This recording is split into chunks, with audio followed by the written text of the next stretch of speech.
پرسیارێکە چی بەهادارە کەرامەتی دەسەڵاتداران یاخود گوزەرانی خەڵکی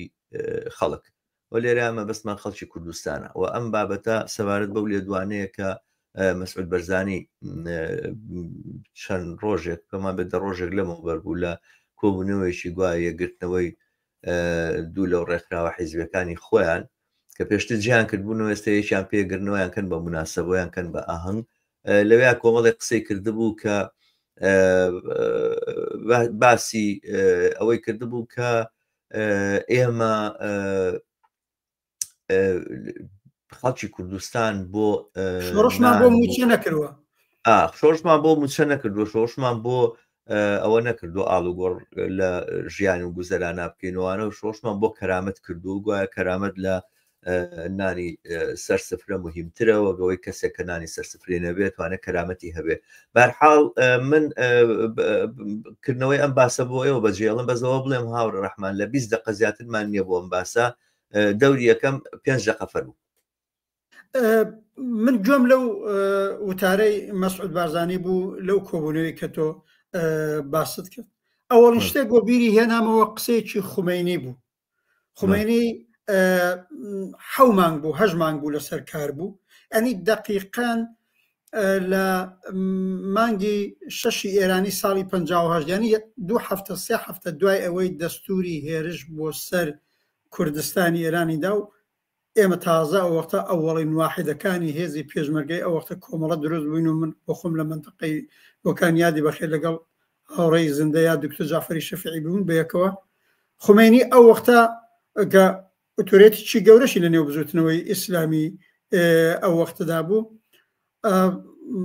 وردە وردەیتر کرێکاران لە کۆمەڵگای ئێرانە بێکاران بەشی دیکەی خەڵکی ڕەشوڕوتی ئەو جامعە کە ئتفاقەن بۆ ئەوەی بژیویان باشتر بێ ڕەفاهیان بێ ژیانێکی باشتریان بێ هات دێ 6 مانگیان جمهوری ئیسلامی بەرە خلافی وعدەکانی خودی خومینی هیچێک لەوانەی جێبەجێ نەکرد گەڕاوە ڕوو بە کۆمەڵانی خەڵکی ئێران بەو لەهجە جوانە فارسی خۆی کە ئەو وەختە قسەی پێکرد بە هەلەوە بگەڕێن بەحاڵ گوتی ئێمە با من هەر تازە تەرجمەکراوەکەی بە کوردیەوتی ئێمە شۆڕشمان بۆ اقتصاد نەکردووە اقتصاد هینی کەرە ببورن بینەران و بیسەرانمان ببورن ئەمە خومینی جەلات ئەو وەختە ڕوو بە کۆمەلگایەکی 40 ملیۆنی ئەو وەختە کوتی ئابووری هینی وڵاخە هی کەرە ئێمە ئەوەمان بۆ ئەوە شۆڕشمان نەکردووە ئێمە بۆ ئیسلام شۆڕشمان کردووە ئێمە بۆ بەهاکانی ئیسلامی شۆڕشمان کردووە ئێمە بۆ زیندووکردنەوەی ئیسلام شۆڕشمان کردەوە ئاوا جوابی کرێکاران و خەڵکی زەحمەتکێش و خەڵکی برسی لەو کۆمەلگایەداوە بەڕاستی وەختی قسەکانی مەسعود بارزانیم گوێ لێ بووتی جا ئێمە شۆڕشمان بۆ موچە نەکردووە و شۆڕشمان بۆ کەرامەت کردەوە عینی قسەکانی خومینیم بیرکەوتەوە ڕاستەکەن خومینیش و مەسعود بارزانیش کە یەک ڕۆژ برسیەتیان نەدیوە نەخۆیان نەبنە ماڵەیان نەبرسیەتیان نەدیوە ئەوەی پێڵن لە ئیمکاناتی باشە ژیاون هەمیشە و دایم لە ئیمکاناتی باشە ژیاون تازە خومینی ئەم ئەدا و ئەتوارەی دەردێنا لەبەر چاوی تەلەڤیزیۆن نان و ماست و پیوازی دەردێنا و ئەحمەد ئاشا ئیمام چەندە مستەزعەف پەناهە و لە هینەکە ئەوە تۆی خەڵکی کوردستانی عێراق لە مستەفا بارزانی و گرتوێتی تا مەسعود بارزانی و تا نەچیروان بارزانی و تا خانەدانەکان و تا خانەدانی ماڵی تاڵبانیش تا سەرانی یەکێتی و پارتی کەی ئەحساسیان کرد بێموچەیی یانی چی بێ ئیمکانی یانی چی نەبوونی نان و ئاوی کافی بۆ ژن و مناڵە لەسەر سفرە یانی چی ئەمەیان نەدیوە ڕاستەکە و ئتفاقا شۆڕشی ئەیلولەکەی ئەوان کە زۆری ئفتخار پێواکەن هەر ئەم ڕۆژانە مام خدرێکەیە لە پەنجەمۆری ڕوودا و ئەڵە بابە عەبدولکەریم قاسم ئەکرا لەگەڵی بسازێن بەڵام شۆڕشی کورد لەگەڵی نەسازان و من تاریخەکەیم خوێندوتەوە لەو وەختەوە بەرابەر بە عەبدولکەریم قاسماتنەوە عەبدولکەریم قاسمی ویست ئیسلاحاتی ئەرزی بکەیتر تەواوی فێئۆداڵەکان سەرۆک عەشیرەتەکان و عەجوملە خانەدانی بارزانی ئەوە لە کتێبی دیداری تەمەنە هەتا تاڵەبانیش ئشارەیەکی پێکە لە جەیەکە بە جۆرێکی دیکە عینەن بۆ دفاع لە سەرۆک عەشیرەت و فێئۆدال و زەویدارەکانی کوردستان نەسازان. من ناڵم دەوڵەتی عەبدولکەریم قاسم باش بوو، ئەو کارمە چاکی و خراپی ئەو نەبوو، لە ئەنگری ئەویش وەقەت ئێمە نەبووین، جەریانێکی ناسیۆنالیستی کۆنەپەرست بووە هەرچیە بێ، بەڵام عەقبە دەیویست زەویزار هەمووی بەدەست سەرۆک عەشیرەت و فێئۆدال و نەما بوو، خانەدانی بارزانی و هەموو فێئۆدالەکان و سەرۆک عەشیرەتەکان دەستیان کردەوە نێویان نا شۆڕشی ئەیلول. لە وەختەوە لە منە پرسی هیچ قازانج و بەرژەوەندی کۆمەڵانی خەڵکی کوردستانی عێراق و هیچ کوێکی ئەم شۆڕشی نە ئەیلولەکەیان نە گوڵانەکەیان نە شۆڕشی نوێەکەی یەکێتی نیشتمانی هیچ کات لە خدمەت قازانج و بەرژەوەندی بەشی هەرە فراوانی کۆمەڵانی خەڵکی کوردستانی عێراق و مەنتەقەکە نەبووە. ئەوە زۆر ڕۆشنە. دەرنەچە دەردی ئەو کۆمەلگایە نازانن، ئازاری ئەو کۆمەلگایە نازانن، خۆیان داسەپاندۆ بەسەریەکە دەنا عاقبەت حاضر نین. من اتفاقن ئەو خەڵکە صاحب کەرامەتە، ئەو مامۆستایانی صاحب کەرامەتن، ئەو کرێکارانەی صاحب کەرامەتن لە کوردستانی عێراق بە دوومانگ و بە سێمانگ و بە چوارمانگ بیستومە ئەبینم موچیان ناوی حتا کاریان کردووە، بەڵام لە جیەکە ئیتر چەقۆ بە ئێسقانیان گەیشتووە هاتوونەتە مەیدان. ئیتر دوایە من باوەڕ ناکەم هیچ بنەماڵەیەکی تایفەی بارزانی هەفتەیەک بێ موچەیە و موچە زۆری ئێستا پێی تەحەمل بکرێت. یەک ساعتیش ناتوانن لە یەکێک ئیمتیازاتەکانی نەتیجە ئەمە چی ئەگەیەنێ؟ ئەمە چی ئەگەیەنێ؟ ئەگەیەنێ دەسەڵاتدارانی کوردستانی عێراق و ئەڵان لە ڕەسی هەمووشیانەوە گویان مەسعود بارزانی بۆتە کاراکتەری وەڵێن چەندە بێگانەن بە دەرد و ئێش و ئازاری ملیۆنها ئینسان لە کۆمەلگای کوردستانە. بۆ یەکانێک کۆمەلگای کوردستانی عێراق بە هەر شێوەیەک و هەر جۆرێکە کرێکاری زەحمەتکێشی مامۆستای ژنانی لاوانی ئەوەی بژی بێوێ، ئەوەی سەعادەتیەوێ، ئەوەی ئاسایشێکێوێ، ئەوەی ئاندێکی باشترێوێ ئەبێت ڕۆژ لەگەڵ ڕۆژ و لە جاران زیاتر بەرەی خۆیان لەم دەسەڵاتە گەندەڵا، لەم دەسەڵاتە کۆنەپەرستە، دەم دەسەڵاتە داسەپاوە جیاب کاتەوە فکر بکەینەوە بۆ ڕێکخراوبوون، بۆ سازماندان بوون، بۆ هێنانە مەیدانی ئالتەرناتیڤێک کە بەڕاستی موچەی کۆمەڵانی خەڵک و بژیوی کۆمەڵانی خەڵک جزئی بەرنامەی ئەوەڵی بێ. ڕاست تەبانم قسە و باسانەی بەرزانی بەڕاستی منی یادی شتێک هێنایەوە کاتی خۆی ئەرم بەرزانەیە کاڵێ موچە هیچ مهم نییە و کەرامەت گرنگە ئەوانە جارە بەر لەوەی باسی ئیمکە من لە پێشەیشەکەما قسەیەکم کرد کەوتم ئەگەر نان نەبێ کەرامەتیش نابێ بەستمەوە نی ئەوانەی کە برسین لە کوردستان کەرامەتیان کەمتر بێ لەوانەی کە دەوڵەمەندن حتمەن پێچەوانەکەی ڕاستە چەندێک ئەچیتە سەرەوە سەروەت و سامانی کەسێک لە کۆمەلگایە چێتە سەرەوە ئەوەندە لە بەها ئەخلاقیەکان و لە بەها ئینسانەکان و ئەوانەی کەمترە بێ ینی ئەوان ڕاستەوانە ئەگونجن چەند دەوڵەمەندتری و چەند دەسەڵاتدارتری ئەوەندە نائینسانتری ئەوەندە لە بەها ئینسانەکان دابڕایەوە پێچەوانەکەشی ڕاستە بەڵام حقەتەکەی ئەوەیە بێنانی و بێ موچەیی و بێ دۆخی نالەباری گوزەرانی کۆمەلگایەک و ئەوانە زەلکاوێک دروستەکە کە هەموو جۆرە نەخۆشیی تیا پەراسیێنێ تۆ کۆمەلگایەک برسی بکەیت و ئەوانە ناتوانین چاوەڕوانی ئەوە بیکە ئەم کۆمەلگایە بیر لە بەها ئینسانەکان بکاتەوە بە شێوازێکی ئەمڕۆیی ئەمە ئەو حقیقەتەیەکە بێت دەرک بکرێ و ئەوەی کە ئێمە لە کوردستانە ئەیبینین ئێستا دیاردەیەکی زۆر زۆر سەرسوڕهێنەرە دیاردە سەرسوڕهێنەکە لەوەیە کە جیاوازی چینایەتی لە کوردستانە ئەتوانی لەگەڵ هندستان و لەگەڵ مەکسیک و لەگەڵ نمونە پاکستانوانەیە مقایسە بکەی کە ئەمانە تەبعاً نمونە زۆر زۆر زەقەکانی جیاوازی دەخلن لە دنیاە جیاوازی بڵین داهاتن لە دنیا جیاوازی چینایەتین لە دنیاە یعنی ئێمە دوێنێ من بابەتێکم لە شوێنێ خوێنەوە کەسێک لە وەزیری کاروباری کۆمەڵایەتیە شتێکی ئاوایە پێمان بێ لە کوردستان قسێکی کردوواڵێ 205 خێزان لە کوردستانە داهاتیان لە خوار 185,000 دینارەوەیە 185,000 دینار بە حاڵ نان و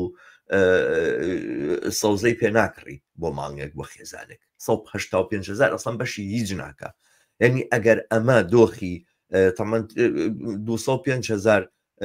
زەربی چواریشی کە نزیکەی 850,000 ئینسانەکە لە کوردستانە کە بەلای کەمەوە ئەکاتە لانی کەم لە 115 لە 100 ئەوەندەی دانیشتوانی کوردستان ئەمانە ئەم بەشە لە کۆمەلگا بەم ڕادەیە لە هەژاریا بژین و ئەمانە چۆن شۆنی ئەکری قسە لەسەرەوە بکرێکە نانگرنگ نیە نان مهم نییە تۆ کۆمەلگایەک بەم دەوڵەمەنیە بەم سەرۆت و سامانداریە هێناوتەتە قەراغی برسێتی بەم سیاسەتانە و بەم ئیرانی کە بردوتە پێش و پاشان موچە مهم نییە و اقتصاد مهم نییە و ئێمە بۆ دۆخی ئابووری شەڕمان نەکردو ئەوانە لە تاریخی مێژووی بەرزانیە لە ئەو بابەتانەی کە هەیە لەسەری ئەو توێتوانە پێشێ لەو شەڕانەی کە ئاخر جار لە بینی حکوومەتی عێراق و جوڵانەی بەرزانیان دروست بوو لەسەر ئەرزاق بوو یەکێک لە نەفەرەکانیان چوو لە دایرەی پۆلیس داوای ئەرزاق بکاتوانە لیان بوو بە شەڕ پشتیان و لە دوای ئەوەوە ئەم حرەکەی دەسی پێکرد یان چی ئەرزاق مهم نیە تۆ باب و باپیرانت مەسعود بەرزانی لەسەر ئەرزاق شەڕیان لەگەڵ حکوومەتی عێراقا کردووە باب و باپیرانت عائیلەی بەرزانی خێزانی بەرزانی خێڵی بەرزانی بۆ کۆنتڕۆڵکردنی ناوچەکانی خۆیان شەڕیان لەگەڵ هەموو عشیرەتەکان کرد لە دوای شەڕی عشیرەتەکانەوە شەڕیان لەگەڵ دەوڵەتی عێراقا کرد خەریکی جەردەیی بوون خەریکی دزی بوون خەریکی تاڵانکاری بوون عشرەتان نێژ لەو دووبەری خۆتان کە تاڵانی نەکەن و ئەمانە دوای ئەوە هاتن لەگەڵ حکوومەتی بەحسا یا لەگەڵ حکوومەتی عێراق حکوومەتی مەلەکی ئەو سەردەمەیە کەوتنە کێشە و ململانێ و شەڕەوەوانە ئەمە تاریخ و مێژووی ئێوەیە تۆ ئێستا دی باسی ئەوەکەی موچە مهم نییە اقتصاد مهم نییە گوزەران مهم نییە نانیش سەر سفرەی مناڵان ماڵان مهم نییە مناڵ برسی بە لە کوردستانە مهم نییە تۆ بە چیە توانێت تۆ نەنەراتی ئەم خەڵکە بکەی باسەکە لەسەرەوەیە هاوڕە ڕەحمان ئەمانە چوون لە ئەمریکا قەراردادی 10 ملیارد دۆلاریان ئیمزا کردو لەگەڵ کۆمەڵی کۆمپانیای نەوتی ئەمریکیە لەگەڵ دەوڵەتی عێراقا بۆ بە کێشیان کێشەکانی ڕابردووشیان هەر بەردەوام بێت دەوڵەتی عێراقیش دەوڵەتی مەجموعەی کۆمەڵی دزو جەردەی خۆبانیش لەمان باشترین بەڵام حەقەتەکەی ئەوەیە ئەم کێشەیەکە دروست بۆ دوو تەرەفی هەیە وانێ دەوڵەتی عێراق تەنها بەڕووبیان و بە هەرێمی کوردستان بگرێت ئەمانیشن کە بە جۆرە لە جۆرەکانیانەوێ بە هەر شێوازێک بێتەوە ئەنە بەشێک مەشروعیت بپچڕنە لە دنیا لەبەرەوەی هیچ ئەساسێک و مەشروعیتە لە ناو خەڵکانیە دەسەڵاتێکن ئاوا بە دەزوویەک بە بەرژەوەندەکانی دنیاوە هەڵواسراون هیچ ڕەگ و ڕیشەیەکیان لە ناوم کۆمەلگایان نییە یەک ڕۆژێک لە ڕۆژان بەبێ پارۆپولەکانیان بەبێ ئەو جەردەیە کە کردویانە بێنە بەردەم محکەمەی جەماوەر و ئەوانە هەمیان نەخرێ لە زیندانەوە بە تاوانی زۆر ڕۆشن و ئاشکرا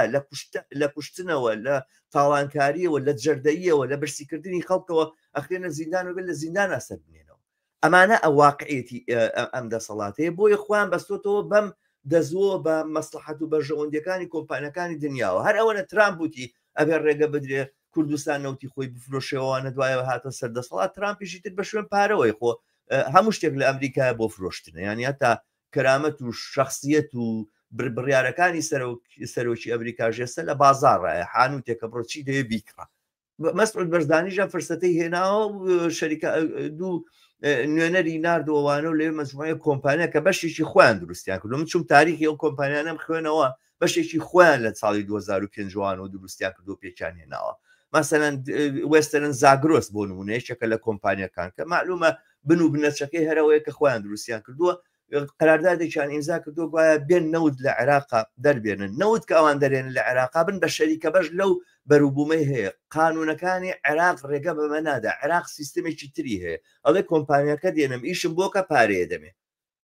ئیشەکەی تەواو بوو بە بەرهێنانەکەی دەست پێ کردووانە فرۆشتەکەی عایدی خۆمە لەبەروی نەوتمان تەمیم کردووە ئەمان هاتوونە ئەگەڕێنەوە بۆ پێش تەمیم نەوت بۆ پێشەوەی کە بڵێن بە نیشتیمانی کردنی نەوت کە ئەحمەد حەسەن بەکرد لە 72 کردی ئەیانێ بگەڕێنەوە بۆ پێش ئەوە ئەو قەراردادانە لەگەڵ ئەمەیان مخالەفەتی هەیە دەوڵەتی عێراق ئەمە قبول ناکە و نەبێ ئەوانیش طبعاً بۆ خاتری چاوی گەشی جەماوەری عێراق و بەرژەوەندی عێراق پێوانیش بۆ خاتری بەرژەوەندی مەسلحەتەکانیانە ساڵی ئینتیخاباتام کێشانە دروست بۆتەوە بۆیە ئێستا ئەمە دۆخێکی نالەبار لە کوردستانە تێکەوتی بە دەسەڵاتێکەوە کە ئاوا مامەڵەیەکی نامەسئولانە و نابەر پرساناکە. لەوە زیاتر وەخت درێژ نەکەمەوە ئەوە بڵێم کە 5 دقەمان ماوە بۆ بەرنامەکە زۆر بە کورتی هەرم نەبڵم. یەکەمەوەیە مەسعود بارزانی و هەموو دارودەستەی دەوروبەری ئەو یعنی سەرانی پارتیش و یەکێتیش و دەوڵەتی ئیقلیمەکان خۆزانی ناقبەت دەسەڵاتی چینی دەسەڵاتداری ئەو کۆمەلگایە کە ئیتر ئەڵ نەفسەدەمە چینی سەرمایهداری ئەوێنن و دز و جەردەشن بەڕاستی خۆیان باسی ئەنواعی باندهای مافیای اقتصادی و نظامی و هەموو ئەواکەن شعوری خەڵک دەستی کەمەگرن تازە قسەی گشتی و فریودەرانەی کە ئێمە بۆ موچە و ئێمە بۆ ئابووری و ئەمە بۆ ئێقساد خەباتمانەکە خۆشەزانێت درۆیە هەر قسانێکی تۆ باست کرد وەکو عشیرەت هەر لەسەر ئێقساد لەگەڵ یەک بەشەر هاتوون لەسەر ئیمکانات بەشەرەکاتون وە خودی یەکێتی و پارتی لەگەڵ یەک بەشەڕە هاتن لەسەر چی بوو لەسەر سیاست بوو خۆ لە قسەیە لە سیاسەتا بەشی زۆری جونگەی قسە سیاسەکانیان وەکێکە نەتەوە و ئاڵاکەمان و فدرالیزمەکەمان و نهایەتەن شەڕیانە لەسەر برایم خەلیل گومەگی برایم خەلیل پۆل و پارەکە کێشەکەیان لەگەڵ بە قەولی تۆ دز و جەردەکانی حاکم لە بەغداش هەر لەسەرەوەی بڵێ ئەوانەی لە بەغداش دارودەستەی مەسەبی دارودەستەی ناسیۆنالیستی عەرەبی بەنێوی دەوڵەت پێکاتون بە پشتیوانی ئەمریکا هەروەک ئەمان لە کوردستان پێکاتون ئەوانی ژاقبەت بەشێکی گەندەڵ و دژە کۆمەڵانی خەڵکن هەر کێشەکە لەسەر ئابووری و اقتصاد دێ ئەگەر لەسەر ئابووری و اقتصادیەت دەمەیکەن بەشەر دەگوابێ بڵێن ئابووری هیچ مهم نییە گوابێ لەسەر مێزی گفتوگۆ با لەسەر قسە نەکەین با هەر بین لەسەر شعر و شاعران و کولتور و سیاست و ئاڵا و پەرچەم و ئەو قسە خۆی زانێت درۆکە خۆی زانێ خەریکە چاواشەکاریەکە ئەوە لەو بابەتەوە تازە من قسەکەمەوەیە دقیقاً ئەمە خسلەتی هەموو سیستمە سەرمایه‌داریەکان لە دنیا و بە تایبەت لە وڵاتانی وەکو ئێران و عێراق و کوردستان و ئەوەیە بە برسیکردنی خەڵک بە فشارهێنانی ئابووری بۆ خەڵک ئەیانەوێ کارێ بکەن خەڵک دەستمۆیان بێ چاو لە دەرگایان بێ بەڵام ئەو دەورانش گوزەراوە ڕەنگە تاقولۆقە گەشتا کوونی هەروە بکەن لە ناچاریە بەڵام خەڵک وشیارترە من قسەکەمەوە بوو عاقبەت بارها و بارها من دیمە مامۆستایان کە مانگرتنیان گرتووە کە لە منتەقەی پارتی خۆ زۆر ناوێرن لە منتەقەی هەولێر و دهۆک و ئەوانە لە منتەقەی زۆنی سەوز و ئەوەیکەن دوای ئەوەی بە 2 مانگ و 3 مانگ خۆبەخشانە دەرسیان وتۆتەوە چوونەتە سەرکار نەبوونی موچە مانع نەبوون خزمەتێکی خۆیان بکەن بەڵام کارگەیشتۆتە جگایەکە ئیتر ژیانی ڕۆژانیان کەوتۆتە مەترسی ئەوەختە تینیان بۆ هاتوون مانگرتن شتیان کرد بۆی ئەوانە عزت و کەرامەتیان 100 بەرابەر لە مەسعود بارزانیەکان بەولاوەترە تازە لە ڕاستی دنیای سەرمایه‌داری ئەمڕۆدا تۆ قسێکی زۆر باش کرد ترامپ هەفتەیە لەوە پێش سەفەری مەگەر 4-5 ڕۆژەی نەکرد بۆ وڵاتانی کەندا و عەرەبستان و ئەوانە هەر تەواوی قسە و تەواوی بەحسەکە و تەواوی دیالۆگ و تەواوی سەفەرکردن لەسەر پوڵ بوو هەر لەسەر پوڵ و معاملە بوو زۆر جالب بوو وەختێک گەڕاوە لە نێو تیارەکەی دانەیەک لی پرسی خەبەرنگاری وتیانە باشە تۆ لەم سەفەرەی کە کردت باسی غەزە نەکرا باسی شەڕی ئۆکراین عاقبەت دەرویەکی بۆ بکرێتەوە وتی تۆ ئەوە قسەی چیم لێ پرسی من ئەو هەموو دەستکەوتە ماڵیەم بوو و قۆرارە 2 تریلیۆن دۆلار سەرمایە بگەڕێتەوە ئەمریکا تۆ هاتووی باسی شەڕی ئۆکراین و غەزەم لێ پرسی ئەمەیتر منطقی سەرمایه‌دارێکی بێت چاوەڕووە ترامپ یەک خاصیەتی لە منە پرسی باشی هەیە سەرمایه‌دارێکی بێت چاوەڕووە بێ نەقابە بە ئاشکار پێت دەڵێ سەرمایه‌داری یانی چی یانی ئەوجەکەیان کە تریلیۆن دۆلار سەرمایان هەیە دز و جەردەن هاتووم فشارم هێناوە دەستی ئەم شێخی عەرەب و عەرەبستان و 2 دقیقە کەمترمان ماوە بەناوکە پوڵم کۆ کردوتەوە پوڵم گێڕاوەتەوە بۆ کۆمەگە تۆ وەختە باسی کۆتایی شەڕی ئۆکراین شەڕ بە پێکەنینەوە ئەمە هیچنی مەزوری ئەو هیچنی بەنظرم لە مەسعود بارزانیەوە تا ترامپ وابیرەکەنەوەی اتفاقن لەبار دەنا ئاخرین قسەم ئەوەیە ئەگوابێ ئەم هەموو ساڵە ئەمانەڵە نێمە شۆڕشی ملینە بێ ئابووری خۆمانمان بێ ئەبێ وڵاتی خۆمان بێ ئەوی زەوی خۆمان بەدەست خۆمان بێ بە کانگای خۆمان بەدەست خۆمانە بێ بۆ دەگوابێ ئەگەر شۆڕشی ملیەکەتان بۆ ئابووری و بۆ بەدەستەوە گرتنی مڵک و ماڵی ئەو وڵاتە نیە دەمەیکەن نەکەن هەموو ئەمانە چاواشەکاریە و قسەی ئاخرەوەیە کۆمەڵانی خەڵک هەروەک لێتان تەحمل نەکردون دیان تەحمل مەکرد. دەستی خۆش بێ هاوڕە ڕەحمان بەڵام یەکشت بابەتێکە بوو لە پەیوەند بەم باسەوە ئەویش چارەنووسی کوردستانە و ئەوەی کە مەسعود بەرزانی پێچی دووبارە خەریکیەوە بێت دەورەیەکی تر لە ململانیوانە دەست پێ بکە ڕەنگە هەنێ وعدە وعیدی وەرگرتوێت لە ئەمریکا دووبارە باسی فیدرالیزموانە دێنێتە پێشەوە. ئێمە سەبارەت بەم باسە و هەتا سەبارەت بە باسی بە بەحسی سەربەخۆی کوردستان کە بەحسێکی مەنسوور حکمەتە لە هەفتەی داهاتووە لە چواری لە 5 بڵێن حوزەیرانە 5 یوونی کە ڕۆژێک دوای ڕۆژی حکمەتە سەبارەت بەم باسە قسە و باسێکمانە بێت پێمان بگۆشەشمان هەیە لە بابەتەوە لەگەڵ یەکترا و ئەوانە زۆر هاوڕانین بەڵام باسێکی جال بەبێ بۆ گفتوگۆکردن و ئەوانە دەسانەیەک ئەگەر قسێکت هەیە فەرموبی کە هاوڕە ڕەحمانەگەر نابێت تاویکی دەنگن نییە. بەڵێ ئاخرین وەختەکەی لە وەختەدا زۆر بەرنمەیەکی باشە بێ منیش بۆی ئامادەم و هەردووکمان بەیەکەوە وا بکەین هەفتەی داهاتوو. زۆر باشە.